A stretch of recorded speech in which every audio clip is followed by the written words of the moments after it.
Hello, welcome to Daily Anime Reviews, the channel where we talk about seasonal anime on the daily. And today we got to talk about Oshi no Ko episode 4. Oh my god. So I knew this episode was going to be a little bit of a drop, right? I knew this episode was going to be a little bit of a bang, of a little bit of a buck, mainly because to be honest, we got left off in episode 3 with Aqua finally confronting Ruby about everything. And things were going to get heated. I assume so. I was not expecting to get so emotional so much. Ladies and gentlemen, when I said that this season was potentially going to hit off the rails, I did not think it was going to be this. I mean, I should assume so. I've cried at every season, and I've been on the verge multiple times. I've gotten teary-eyed. I have not bawled yet. I have bawled in the same way they did. I's death hurt, my god. And also, just watching, and you know what sucks? It's all Aqua. It's all Aqua, because everyone's feeling pain. But Aqua, I can tell he feels the most pain. And it's pain that he shouldn't, but he can't cope with it. Okay, I gotta get into the fucking episode. Okay, just to give a quick recap, because there's so many things I want to touch on, right? Ruby, Aqua, have a conversation. First of all, Ruby, oh my fucking god. I knew she had that dog in her. I didn't think she had like a wild dog, like a wild pit bull. Fuck me, man. Aqua confronts Ruby, and Ruby's like, oh yeah, I did it, but I did it copying you, right? And she's like, oh, someone gave me the advice that I should must kiss up to the AD because ADs are gonna be directors someday, but I can't take that long. So this bitch reached out to the girl who called out that reality TV web show because she knew that person caused controversy, but she also knew that you could parse it out enough for them to talk things out, and she's the one that gave the pitch for it to even happen in the first place, which we already knew about, but I didn't know how involved she was. I didn't realize she asked that person to come. I didn't realize she did all this shit. I didn't realize she knew these things, and then she made a whole thing, and Aqua called her out, being like, "Yo, what happened to the Ruby that wanted to do it the right way, that wanted to do it with the passion, to do it with all that stuff?" And then Ruby's just like, "Brother, don't judge me. Did you see what they did to I? I didn't have a good time. You didn't have a good time. And also, let's not pretend like you want to know the part that hit me the most? Ruby just flat out kind of said the part we all were thinking, but not also thinking, which is the only real blemish, right, in I's story, but with everything going on, it could theoretically be justified over the fact of Ruby just being like, she hit us. No one knows that we're I's parents, and that we're I's kids. No one knows that we're related to I at all. They just know that happened. Oh, do they?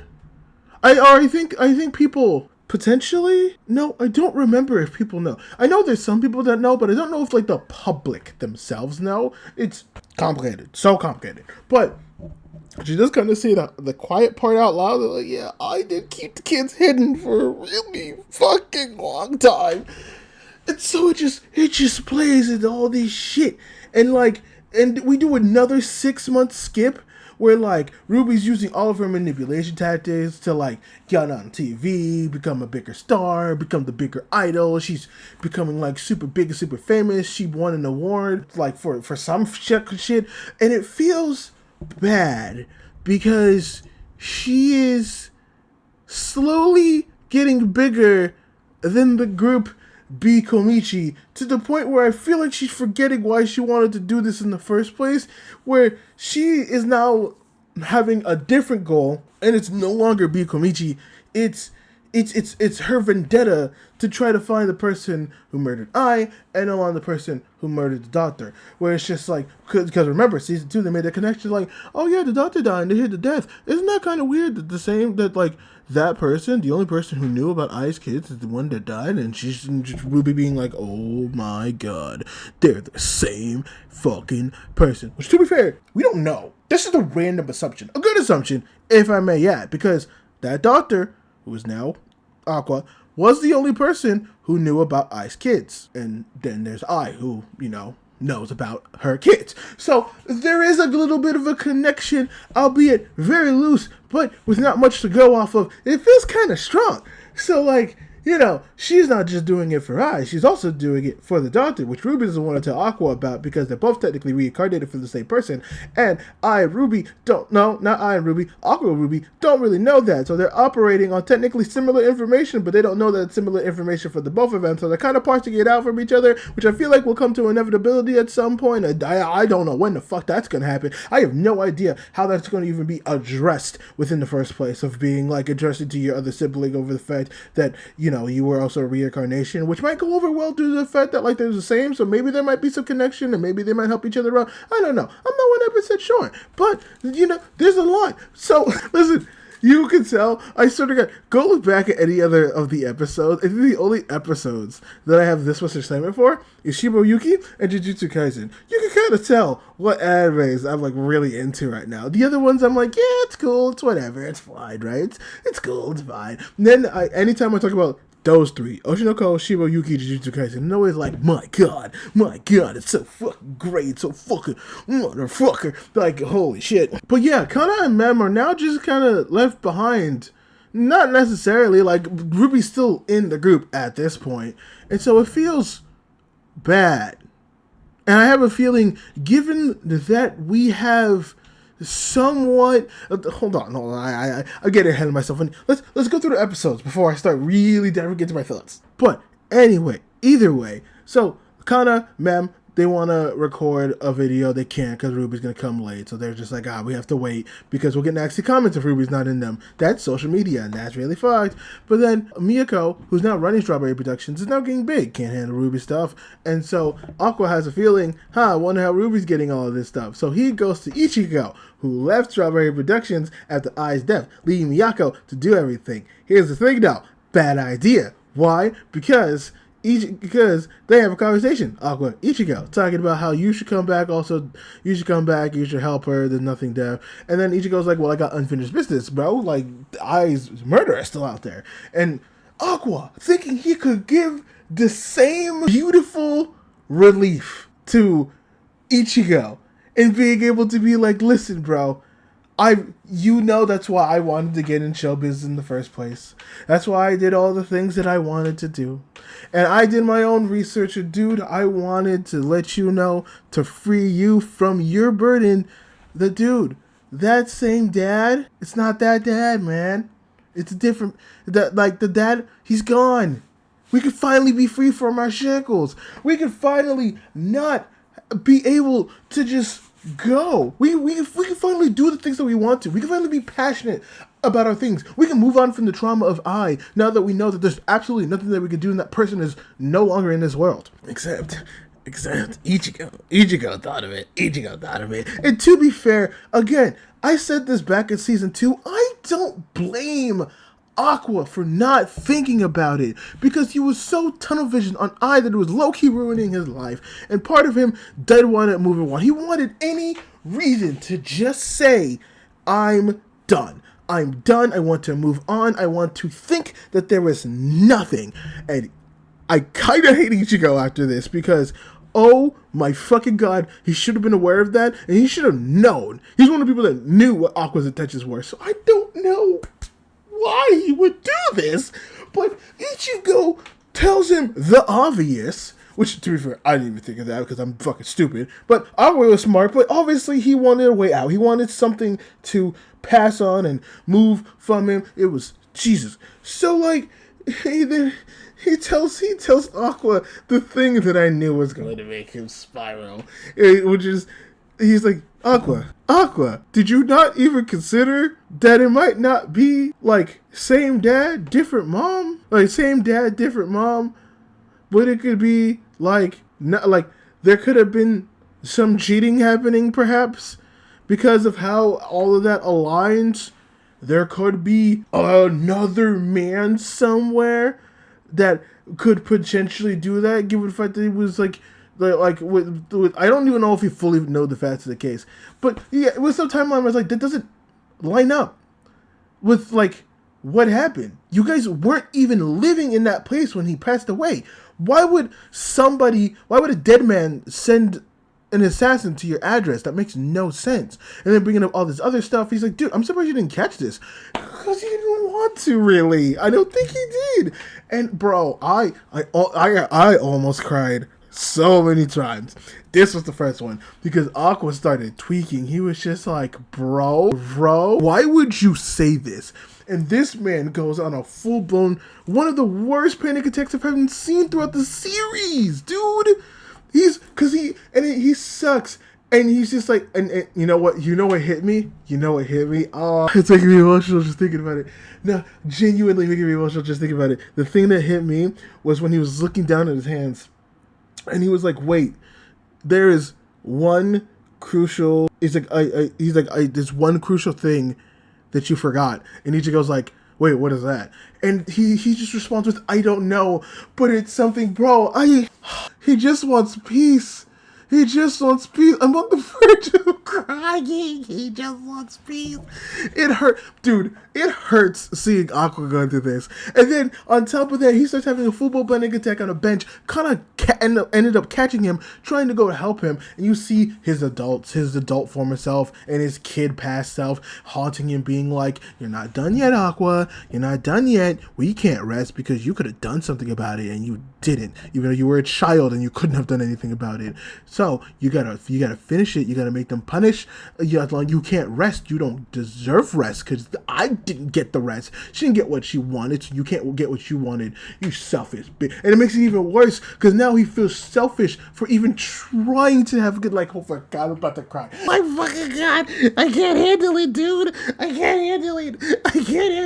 I wish I had hand tracking. I wish I could. The Warudo app worked so I could have hand tracking so you can see how fucking upset I am. And then I almost cried again because Kana, who loves this man so much, who just wants the best for him, is fucking gets hurt by him, and it's not his fault. And he's just freaking out, and he can't tell Kana, but Kana takes it the wrong way, being like, I'm sorry, I realize I'm like, did I do something to, like, anger you? And I'm like, it's like, no, Kana, it's not your fault. Oh my god, no, this is making me upset. And then, oh, I think right after that, oh, dude, it's Aqua in his fucking apartment or in the fucking house, and he's just sitting there on the wall, and even Akane could tell that something's off. Where he's like, oh yeah, it's like I get off late, but maybe tomorrow we can hang out. And he's like, I don't want to see anyone. And she had the same thought I had. It's just like, oh, he's been doing so well. I hope he keeps oblivious. No, he's not. He's fucking not. I'm so angry. So then she goes to her award show and stuff like that. And oh my god, this is fucking shit. I'm so emotional.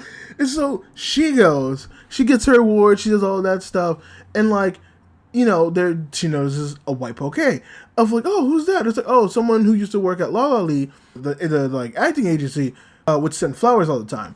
And so and then they talk about how like, oh, this dude was an amazing actor. He could like tell lies with his eyes, and he could trick the audience and turn tricks into truths. It was like fucking insane and shit. And then she's like, oh, do you guys have any of that footage? And he's just like, oh yeah, I do. Yeah, you can go ahead and, oh my god, sorry. Oshi makes me so emotional. So they send her some of the like previous footage, and bro, it's a spinning image of I and Ruby. It's not even close. It's so close. And she was just like, yeah, they had like similar DNA matches potentially, but it also could potentially be a fabrication, another cover-up potentially of some shit.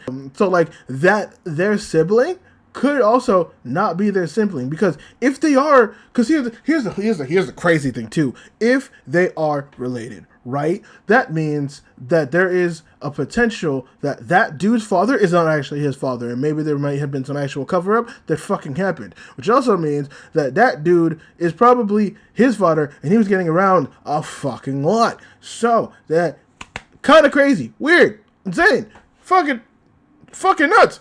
And so it's this fucking the whole thing. I forget. It's like Kinagawa something. I forget his fucking name. Holy shit! But the timelines matched up. He was in because like Aqua theorized that the person who may have associated with I and maybe led to death was probably part of La La Lee, probably knew her pretty personally, was able to give up the address somewhere because that was the only time she was open until after she left the, like, went into private and all that.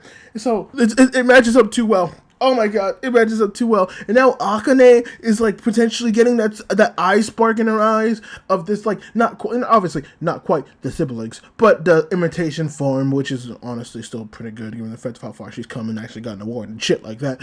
But like everything's becoming so volatile. This was so quick. This was so quick. Like, I already knew that we kind of like felt like this, and I thought we were gonna creep into it. No, it's just like, hey, listen, boom, drop, boom. It's like, hey, listen, you know how like the last couple episodes we've been like sort of kind of itching it? Well, guess what? Boom, Ruby told Aqua his true side. Boom, Aqua knew the truth. Boom, Kanae now fucking feels weird about Ichigo. Not Ichigo. Kanae now feels bad about Aqua. Boom, Akane now realizes who that was. Boom, fucking Ichigo is revealing baby bad. Boom, Ruby's no storage because a far better manipulator. But I don't know where this I don't know where this season is going, but I do potentially have some theories. One, I half feel like we're gonna get to a point where someone has to pass. And I have a feeling that that person is going to be Mem. How? I don't know. But there's something in my gut that's telling me it's going to lead me to the potential that Mem might end up being like, what is it? What do you call it? There's a name for it. There's a name. Not sacrifice, but a casualty? Let's go with that. She might become a casualty in all of this, as she's very... Because remember, like, Ruby grew up in the industry. Aqua grew up in the industry. Akane grew up in the industry. Kana grew up in the industry. Their brother grew up in the industry. Everyone has either have some deep-rooted ties. The only person that does not is the Mem. I think that's going to bode some pretty bad things for her.